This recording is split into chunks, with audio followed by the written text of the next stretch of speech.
schoolyard. I got so much motherfucking design on right now. Break it down, bring it back, make it clap. I got 3 old thoughts, new block, where that thing. Bitches on my line, and you know they come strong.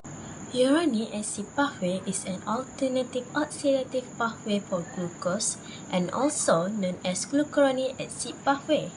This process also including the synthesis of glucose to glucuronic acid, ascorbic acid, and pentose.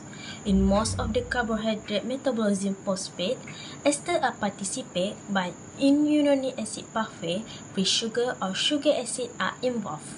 Uranic acid pathway occur in liver and it doesn't lead to ATP generation, means there has no energy production. Hi, my name is Nur Sabrina Nadia binti Muhammad Saini, and today I will be sharing about the biological importance of uranic acid pathway. Uranic acid pathway is one of the alternative way of glucose oxidation.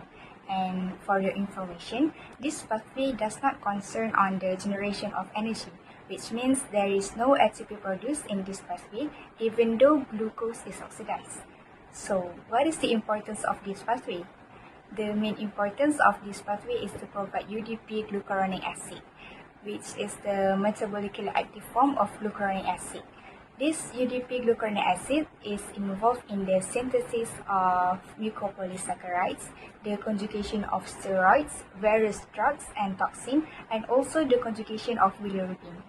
This pathway is also important for the formation of pentoses and the formation of vitamin C in plants and animals, except men and guinea pigs. So that's all from me. Thank you. Hi, I'm Nurul Aisha and will be presenting about synthesis of ascorbic acid. Well, in short, the uranic acid pathway is an alternative pathway for glucose oxidation leading to the formation of glucuronic acid and pentose sugar. Now, what does happen in this pathway actually? First of all, glucose gets converted into a glucose 6-phosphate in the presence of enzyme glucokinase, and the ATP is split to produce ADP. Then the next step is reversible, in which glucose 6-phosphate is converted into glucose 1-phosphate in the presence of enzyme phosphoglucomutase. Next, glucose 1-phosphate is converted into UDP glucose, and in this step, the enzyme involved is UDP glucose phosphorylase, and the UDP is split to produce UDP. Next, UDP glucose is converted into UDP glucuronic acid, and the enzyme involved is UDPG dehydrogenase, and in this step, 2 NADH and 2 hydrogen ion combine to produce 2 NAD positive. Next, UDP glucuronic acid is converted into D-glucuronic acid, and the enzyme involved is UDP glucuronidase, and in this step, UDP is removed. Next, D-glucuronic acid is converted into L-gluconate, and the enzyme involved is glucuronate reductase, and in this step is also reversible, so that we can get any NADH and hydrogen ion from the ADP, and the reverse is also involved. Next, from D-gluconic acid, L-gluconate is produced, where they are basically different in lower animal and in human. What has happened in lower animal actually is that L-gluconate is converted into L-gluconolactone, and the water is removed in this process. Next is L-gluconolactone is converted to 2L-gluconolactone in the presence of the enzyme gluconolactone oxidase. As you guys should know that this enzyme is actually deficient in human, so that this is the pathway forward to this reaction where they are not related or they are not involved. Next is 2-keto-L-gluconolactone is converted to ascorbic acid, but this is only involved in lower animal because they have the enzyme of gluconolactone oxidase, as the oxidase enzyme is not present in human. And that's why there is no formation of ascorbic acid in a human, but it can happen in pentose phosphate pathway that will be presented and explained by Shazrina in oxidation of L-gluconate. I will present about oxidation of L-gluconate in uranic acid pathway. So the first step of the catabolism for glucuronic acid is reduction and catalyzed by glucuronic reductase. So L-gluconate will be oxidized by L-gluconate dehydrogenase to 3-keto-L-gluconate. NADH is used for energy in this reaction.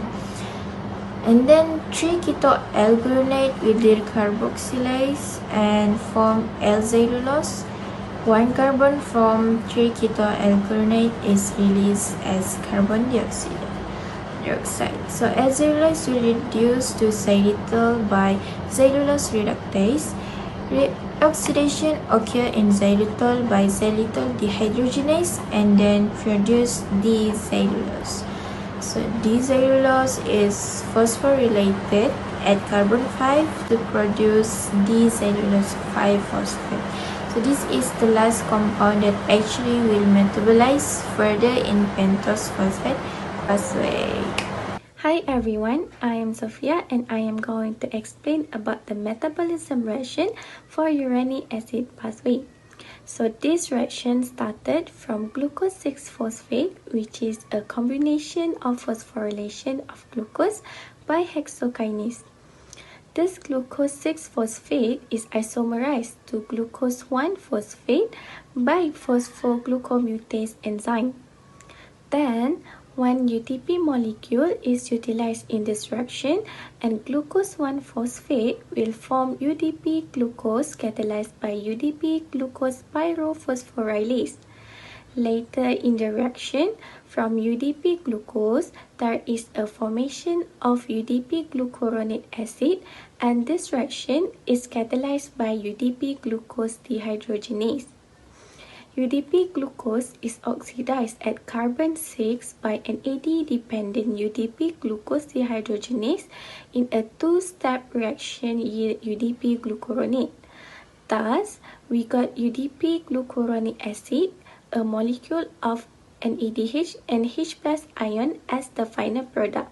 Effect of drug on uranic acid pathway.